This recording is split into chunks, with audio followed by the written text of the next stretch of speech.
आता है, कहते हैं अल-इयादतु अफ़्ज़लु मिनल इबादति व इन कानता फ़ी सूरति वाहिदा फल इयादतु अज़यद।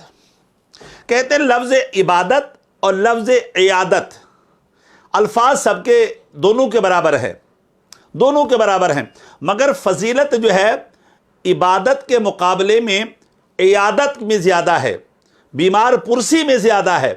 तो इस पर एक नुक्ता उठाते हैं, वो कहते हैं कैसे, वह इन कानता फ़ी सूरत वाहिदा, अगरचे दोनों सूरत में एक हैं, पहले में भी आयन है और उसके बाद दूसरे में भी आयन है, पहले में या है इयादत में और इसमें बा है और उसके बाद अलिफ है, यहाँ भी अलिफ है, वहाँ दाल है, यहाँ पर भी दाल है, वहाँ पर ता है, यहाँ पर भी ता है, यानी लफ्ज़ सेम एक जैसे। फ़र्क क्या है, इबादत में बा आता है नुक्ते वाला, इयादत में या आता है नुक्ते वाला।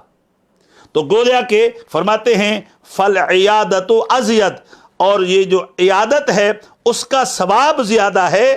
क्यों? कहते हैं बेनुक्ततिन वहिय दर्जतुन, गोया के उसके अंदर या है, या के नीचे दो नुक्ते हैं, तो कहते एक नुक्ता जो है वो गोया के एक दर्जे के बराबर है।